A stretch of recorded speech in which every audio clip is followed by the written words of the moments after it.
खुदा की मोहब्बत, क्योंकि खुदा ने दुनिया से ऐसी मोहब्बत रखी कि उसने अपना इकलौता बेटा बख्श दिया, ताकि जो कोई उस पर ईमान लाए हलाक ना हो बल्कि हमेशा की जिंदगी पाए।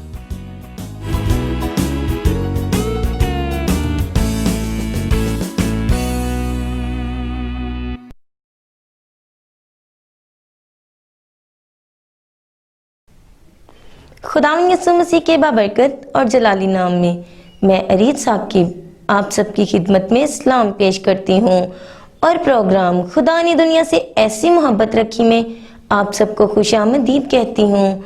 नाजरीन, कलाम खुदा में यूँ लिखा है, बस गौर से देखो किस तरह चलते हो, नादानों की तरह नहीं बल्कि दानाओं की मानद चलो, और वक्त को गनीमत जानो क्योंकि दिन बुरे हैं। इस सबब से नादान ना बनो बल्कि खुदावन की मर्जी को समझो कि क्या है।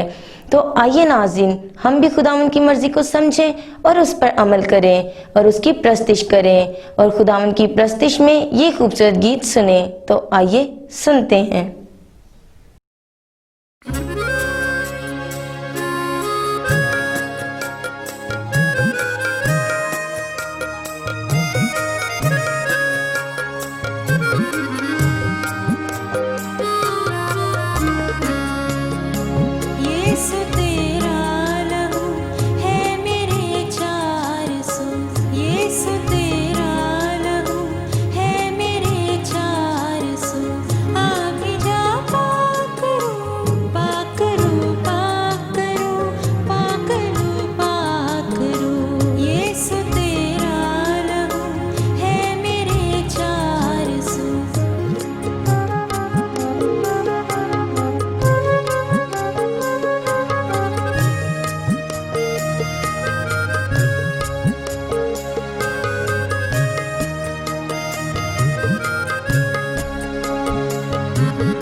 जी नाज़रीन, तो कैसा लगा ये खूबसूरत गीत?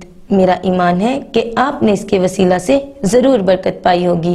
और अभी वक्त है आज की कहानी का, तो आइए अंकल डेविड और पिंकी के पास चलते हैं जो हमें आज की कहानी सुनाएंगे। तो आइए चलते हैं। Good morning uncle David. Good morning Pinky बेटा। और नाजरीन, पिंकी और अंकल डेविड की तरफ से आदाब। और प्रोग्राम आज की कहानी में आप सबको खुश आमदीद। अंकल, हमारे नजात दहिंदा यीशु मसीह के बारे में क्या आप मुझे मजीद कुछ बताएंगे?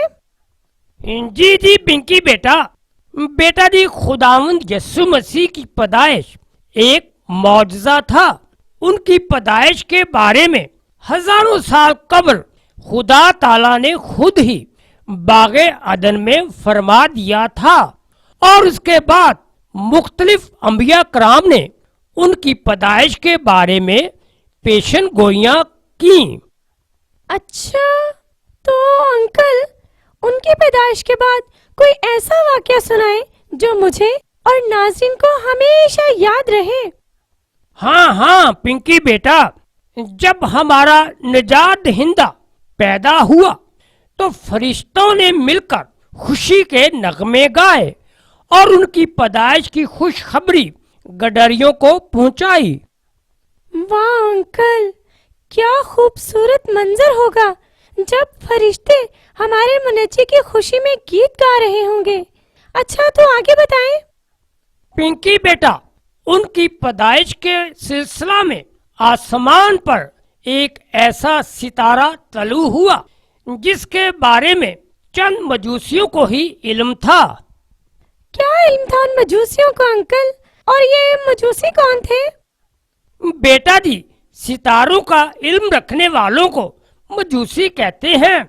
और बेटा जी, ये सितारा इस चीज का मजहर था कि दुनिया में एक अहम और अजीम शख्सियत पैदा हुई है जो तमाम दुनिया का बादशाह होगा और कौमें उसके सामने सरनुगू होंगी।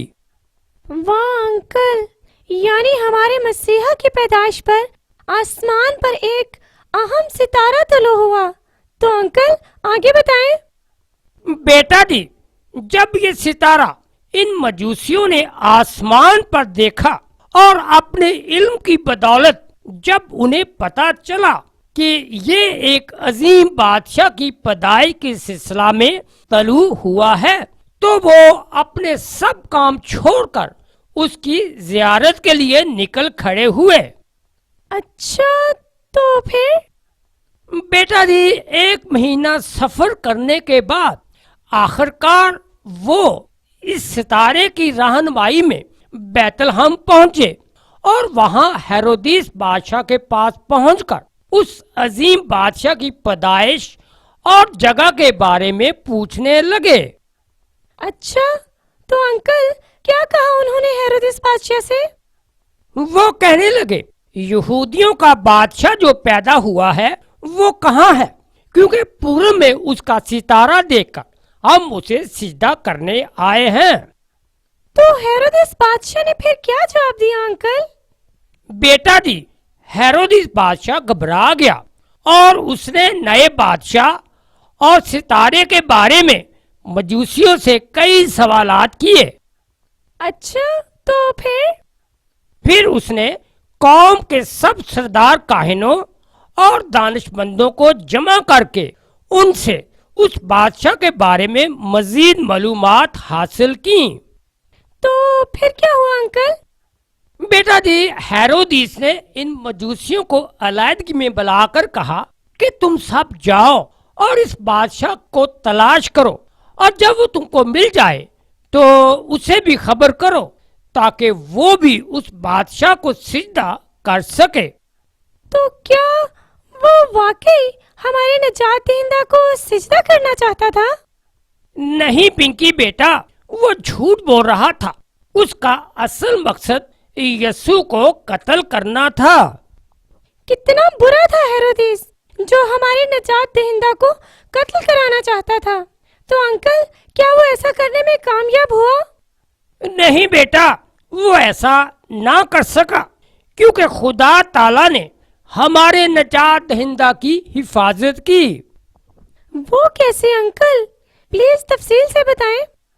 बेटा जी, जब वो सितारा जो उन्होंने पूरब में देखा वो उनके आगे आगे चला और उस जगह ठहर गया जहां वो बच्चा था और उसकी माँ मरियम और यूसुफ थे। वाह अंकल, फिर क्या हुआ? बेटा दी, मजूसियों ने तमाम दुनिया के निजात दहिंदा को सिजदा किया और अपने डिब्बे खोलकर यीशु मसीह को तहाइफ पेश किए। क्या क्या तोहफे पेश किए अंकल? सोना, मुर और लुबान यीशु मसीह को नजर किए। तो अंकल, क्या मजूसी यीशु मसीह को सजदा करने के बाद हेरोदिस को बताने गए या नहीं? नहीं बेटा, खुदा ताला ने मजूसियों को ख्वाब में बताया कि हेरोदिस यीशु मसीह को कत्ल कराना चाहता है, इसलिए वो उसके पास ना गए और दूसरे रास्ता से अपने घरों को वापस चले गए। अच्छा, तो अंकल हेरोदिस तो बहुत नाराज हुआ होगा ना? जी, जब हेरोदिस ने देखा कि मजूसियों ने उसके साथ धोखा किया तो नहायत गुस्से हुआ और आदमी भेजकर बैतलहम और उसकी सरहदों के अंदर उन सब लड़कों को कत्ल करा दिया जो 2-2 वर्ष के या उससे छोटे थे। अंकल, ये तो बहुत बुरा किया उसने। जी हाँ पिंकी बेटा, बहुत जुल्म किया, लेकिन खुदा ने यूसुफ को ख्वाब में बताया कि वो इस बच्चे को लेकर मिस्र भाग जाए और इस तरह हमारे निजात दहिंदा यीशु अल मसीह बच गए। अच्छा जी। हाँ जी। नाज़रीन, अभी आपने हमारी आज की कहानी देखी और सुनी, कैसी लगी आपको? मैं उम्मीद करती हूँ कि आपको आज की कहानी पसंद आई होगी। और नाजरीन, अभी वक्त है ड्रामा देखने का, तो आइए ये सबक आमोज ड्रामा देखें। प्यारे बच्चों, कैसे हैं आप सब? खुदावन का शुक्र हो। बच्चों, आज हम खुदावन से बातचीत करने के बारे में सीखेंगे कि हम किस तरह खुदावन से बात कर सकते हैं और खुदा किस तरह हमसे बात करता है। तो बच्चों, आप में से किसी को पता है कि कलाम का क्या मतलब है? जी एलिज़ाबेथ बेटा, आप बताएं। टीचर, जो कुछ हम बोलते हैं, बातचीत करते हैं, उसे कलाम कहते हैं, और जो खुदा हमसे बातें करता है उसे खुदा का कलाम कहते हैं। शाबाश। ओके, तो प्यारे बच्चों, आपको पता है कि खुदा आदम से लेकर आज तक हम सबसे प्यार करता है और हमसे बातचीत करता है। टीचर, हम खुदा से कैसे बात कर सकते हैं? वो तो दूर आसमानों पर रहते हैं।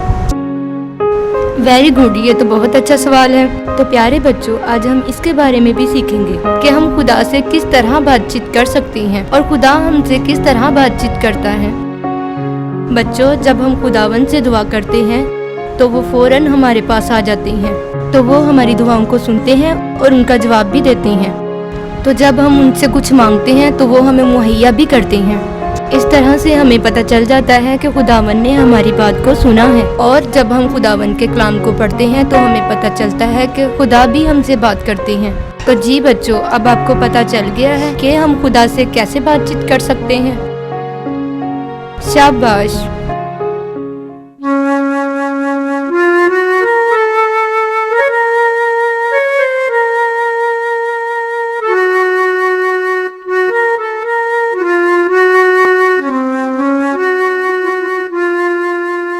अम्मी, चाचा लोगों के पास इतना बड़ा घर, इतनी बड़ी गाड़ी, हमारे पास क्यों नहीं है? बेटा, उनके पास बहुत सारे पैसे हैं, इसलिए उनके पास बहुत बड़ा घर भी है और उनके पास गाड़ी भी है। अम्मी, अब्बू भी तो जॉब करते हैं, पर हमारे पास क्यों नहीं है इतना बड़ा घर और गाड़ी? बेटा, ये सब कुछ खुदा की तरफ से है। वो जिसे चाहे अपने वक्त पर उसे सरफराज करता है। और कुछ लोग जल्दबाजी करते हैं और खुदा की मर्जी को छोड़ देते हैं, गलत रास्ता इख्तियार कर लेते हैं। वो तरक्की तो कर लेते हैं, पर वो सब कुछ ज्यादा देर तक नहीं रहता, जल्द ही खत्म हो जाता है। बस इंसान वफादार होकर खुदा के साथ चले तो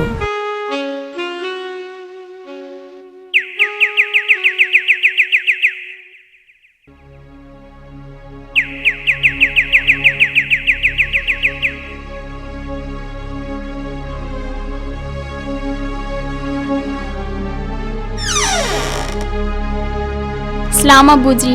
सलाम बेटा।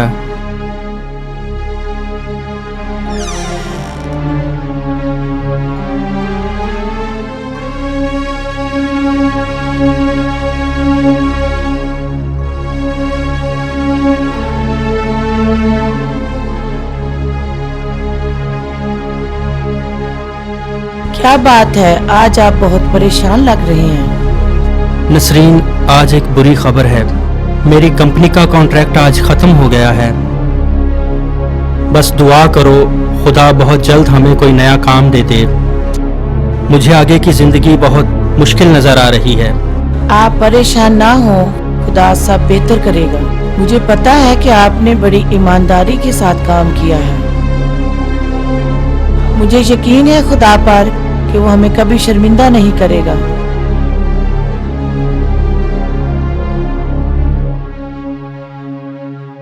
खुदावन यसु मसीह के अजीम नाम में आपकी सलामती हो। जी तो प्यारे बच्चों, आप में से किसी को याद है कि हमने पिछले संडे क्या सीखा था?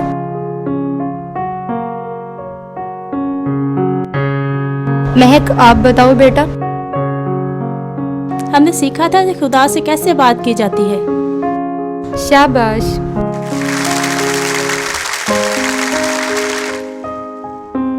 एलिज़ाबेथ, बेटा आप इतने क्यों परेशान हो आज? सॉरी टीचर, असल में मेरा वाकई ही ध्यान कहीं और था। बात यह है कि मेरे अब्बू की जॉब खत्म हो गई है, तो इसलिए मैं परेशान थी। ओहो बेटा, इसमें इतना परेशान होने वाली कौन सी बात है? आप खुदावन पर भरोसा रखो, खुदावन आपके पापा को एक नई जॉब दे देंगे। आप बैठो। जी बच्चों, आज हम खुदावन पर भरोसा रखने के बारे में ही सीखेंगे। खुदावन के कलाम में लिखा है कि मुबारक है वो शख्स जो खुदावन पर भरोसा रखता है। और लिखा है कि शेर का बच्चा तो भूखा रह सकता है और मेरा तालिब हरगिज भूखा नहीं रहेगा। सो हमें पूरे दिल से खुदा पर भरोसा रखना चाहिए, ना कि किसी इंसान पर। खुदा हमारी ज़रूरियात को जानता है और उन्हें पूरा भी करता है। बस हमें पूरे दिल से खुदा के साथ चलने की ज़रूरत है, उसके हुक्मों को मानना चाहिए। प्यारे बच्चों, जैसे कि आप अपने वालिदैन की इज्जत करते हो, उनका हुक्म मानते हो, उनसे प्यार करते हो, तो वो भी आपकी तमाम ख्वाहिशों को खुशी से पूरा करते हैं।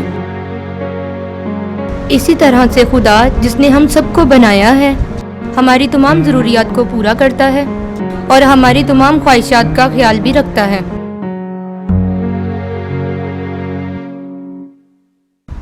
अम्मी, मैं तो बहुत परेशान थी अब्बू की जॉब की वजह से।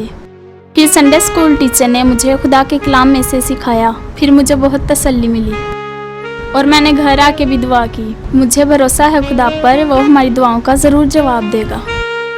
बेटा शाबाश, बिल्कुल खुदावंद हमारी फिक्र करता है।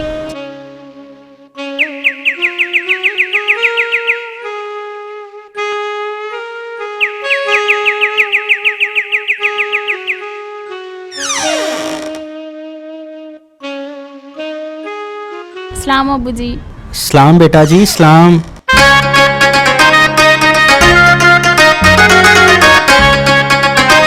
एलिज़ाबेथ, नसरीन, बहुत खुशी की खबर है। मुझे नई जॉब मिल गई है, तनख्वाह भी पहले से डबल है और ओवर टाइम भी मिलेगा। खुदा का लाख शुक्र है। बिल्कुल, खुदा ने हमारी दुआओं का जवाब दिया है। आओ हम सब मिलकर शुक्रगुजारी की दुआ करें।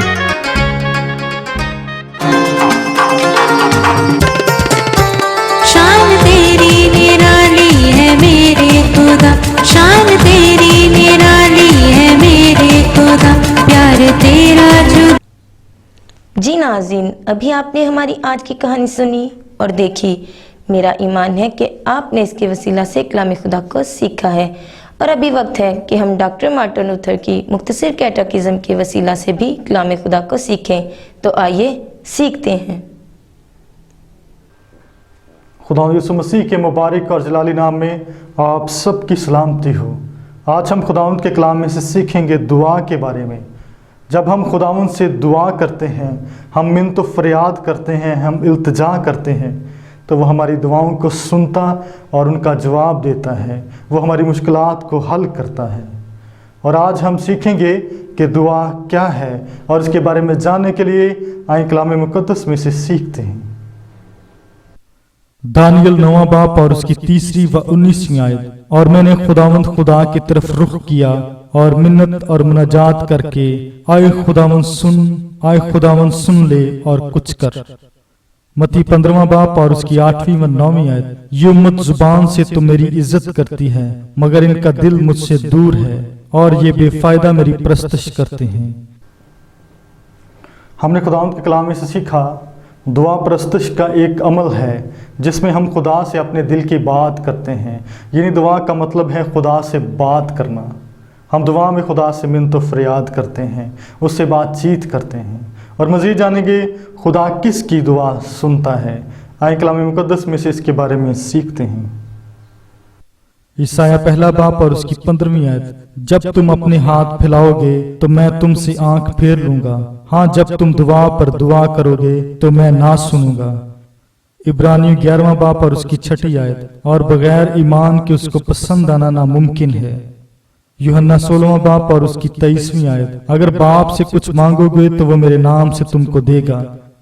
पहला पत्रस 3 बाब और उसकी 12वीं आयत। क्योंकि खुदावंद की नजर रास्तबाजों की तरफ है और उसके कान उनकी दुआ पर लगे हैं, मगर बदकार खुदावंद की निगाह में हैं। हमने खुदावंद के कलाम में से सीखा, खुदा सिर्फ उनकी दुआओं को सुनता है जो यीशु मसीह में ईमान के वसीला से उसको कबूल करते हैं। जब हम पूरे ईमान के साथ खुदावंद से दुआ करते हैं तो वह हमारी दुआओं को सुनता और उनका जवाब देता है। बहुत से ऐसे लोग हैं जो खुदावंद से मांगते हैं लेकिन नहीं पाते, लेकिन जो ईमान से मांगते हैं वो खुदावंद से पा लेते हैं और खुदावंद उनकी दुआओं का जवाब देता है। और मज़ीद जानेंगे एक ईमानदार किस किस्म की दुआएं खुदावंद के हजूर पेश करता है, और इसके बारे में जानने के लिए आए कलाम मुकद्दस में से सीखते हैं। पहला तीमुथियुस 2 बाब और उसकी 1 आयत। मैं सबसे पहले ये नसीहत करता हूँ कि मुनाजातें और दुआएं और इल्तिजाएं और शुक्रगुजारियां सब आदमियों के लिए की जाएं। फिलिपियों 4 बाब और उसकी 6 आयत। किसी बात की फिक्र ना करो, बल्कि हर एक बात में तुम्हारी दरख्वास्तें दुआ और मिन्नत के वसीला से शुक्रगुजारी के साथ खुदा के सामने पेश की जाएं। हमने आज के कलाम में से सीखा, एक ईमानदार खुदा के सामने मुनाजात और शुक्रगुजारियाँ किसी भी शख्स या किसी भी बात के लिए पेश कर सकता है। हमने खुदावंद के कलाम में से पढ़ा, सुना और सीखा। मेरी दुआ है इस कलाम के वसीला से खुदावंद आप सबको बरकत दे। आमीन। जी नाज़रीन, मैं खुदावंद की शुक्रगुजार हूँ कि आप हमारे इस प्रोग्राम को नहायत दिलचस्पी के साथ देखते हैं और अपनी पसंदीदगी का इजहार भी करते हैं। मैं शुक्रगुजार हूँ उन तमाम दुआई दरख्वास्तों के लिए जो आप हमारी दुआई टीम तक पहुँचाते हैं, और हमारी दुआई टीम इन दरख्वास्तों को खुदावंद के हजूर पेश करती है, और वो जिंदा कादिर मुतलक खुदावंद इन दुआओं का जवाब भी देता है। और वो मेरे बहन भाई जो अभी तक परेशानियों और मसाइल में घिरे हुए हैं, बिल्कुल मायूस ना हो, बल्कि अपनी इल्तिजाएं इसी तरह खुदावंद के हजूर पेश करें। वो जिंदा कादिर मुतलक खुदावंद सब कुछ कर सकता है और वो वक्त पर आपको ज़रूर जवाब देगा। खुदावंद यीशु मसीह के अजीम और बाबरकत नाम में मैं एंजला मुश्ताक आपकी खिदमत में सलाम पेश करती हूँ और हमारे प्रोग्राम मिरेकल ऑफ गॉड में आपको खुशामदीद कहती हूँ। नाज़रीन, हमारा खुदा नामुमकिनात का खुदा है, हमारा खुदा मौजज़ात का खुदा है, हमारा खुदा दुआओं को सुनता और उनका जवाब देता है, और हमारा खुदा वफादार खुदा है। वो कभी भी हमारी दुआओं को रद्द नहीं करता, लेकिन उसके जवाब का एक वक़्त मुकर्रर है, और हम खुदा का शुक्र करते हैं कि वो वक़्त पर हमारी दुआओं को सुनता और उनका जवाब देता है। नाज़रीन, जनाब मुनीर ने सियालकोट से हमें अपनी वालदा के लिए दुआ की दरख्वास्त की थी। हमारी दुआया टीम ने उनके लिए खुदा से दुआ की। खुदावंद का शुक्र है कि अब वो बिल्कुल ठीक हैं। नाज़रीन, इसी तरह रहीम यार खान से जॉन मसीह जो काफ़ी अरसा से फालिज की वजह से बिस्तर पे थे, उनके लिए दुआ की दरख्वास्त की गई थी। हमारी दुआया टीम ने उनके लिए दुआ की। खुदा ने जॉन मसीह को शिफा बख्शी। खुदावंद का शुक्र हो। नाज़रीन, मोहम्मद शरीफ जिनका ताल्लुक़ पेशावर से है, गुर्दों की बीमारी में मुब्तला थे। खुदा ने उन्हें मुकम्मल शिफा देकर अपने नाम को जलाल दिया है। उसके कादर नाम की तारीफ हो। जी नाज़रीन, तो कैसा लगा हमारा आज का प्रोग्राम? मैं उम्मीद करती हूँ कि आपने इसके वसीला से ढेरों बरकत हासिल की हैं। इस प्रोग्राम को मज़ीद बेहतर बनाने के लिए आप अपनी कीमती आरा और मशवराजात हम तक पहुँचा सकते हैं। हमारा पता है confessional evangelical Lutheran church 26 Ravi block Shadman town Sahiwal. आप हमें ईमेल भी कर सकते हैं। हमारा ईमेल एड्रेस है muniralam0302@gmail.com। अपना ख्याल रखिएगा। खुदा हाफिज।